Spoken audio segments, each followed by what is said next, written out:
Ewan is back with 3 inspiring USN ambassadors. Earlier this week, they gave us great tips on finding the balance between exercise and diet. Today, the ladies talk about optimal nutritional supplementation to support every stage of the process. In detail, what happens to one's body when you start training?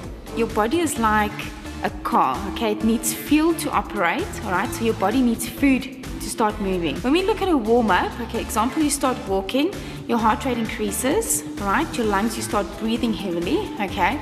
You start burning energy. Now, if we go from a warm-up into a sprint, your body needs energy, okay? So the energy it uses is ATP, okay? Now, I know it's a huge word, all right?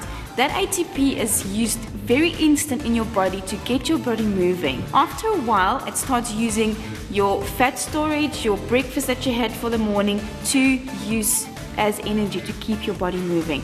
That is the short version. Depending on your personal goals, Anna recommends USN Fedra Cut, CLA and a multivitamin for women just starting out.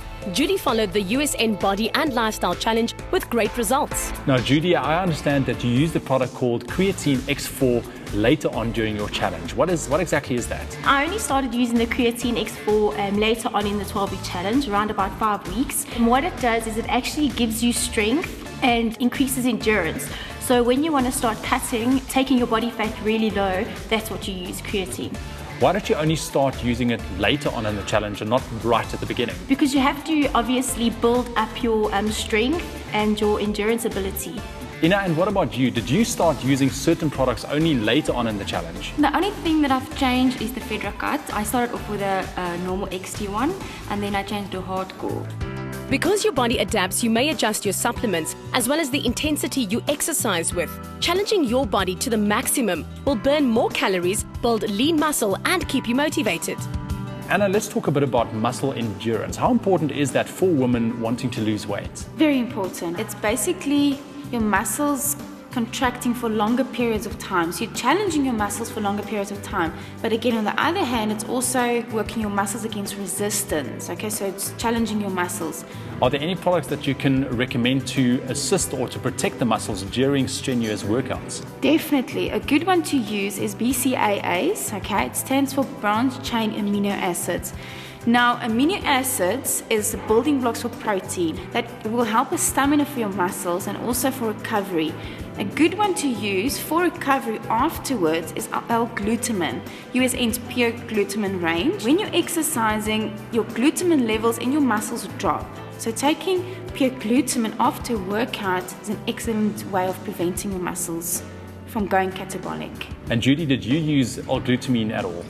Definitely, especially when I started doing more weight training, I used the glutamine and it's amazing what it does. You don't get that really sore, stiff feeling after doing heavy weights. One that helps with that as well is the HGH. It's fantastic for recovery and it gives you a brilliant night's sleep. Ina, how did you go about recovery after training? As we all know, it's very important. I didn't use any supplements for recovering my muscle afterwards. I did do some stretching and I did a good warm down.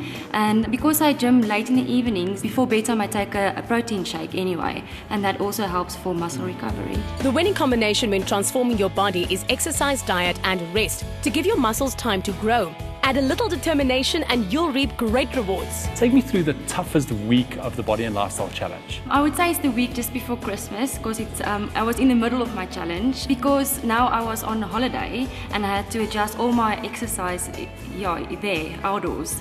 So, but I did do it and I pulled through. And Judy, what was your toughest week? I think in a nutshell it would have to be week 9. It was just, I don't know, even though I started seeing my body change at week 8, it just seemed, I don't know if it's psychological or what it was, but I just had a week of eating.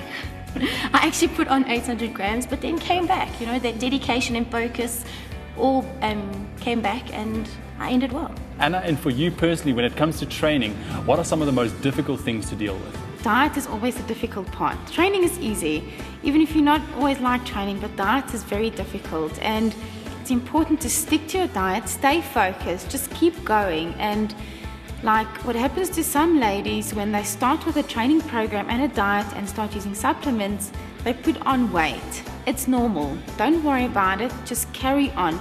After 2 weeks, you will definitely start seeing a change in your body. A new you is only 12 weeks away. Read more about the USN Body and Lifestyle Challenge on usn.coza. Also join the USN SA page on Facebook for more great tips and inspiration.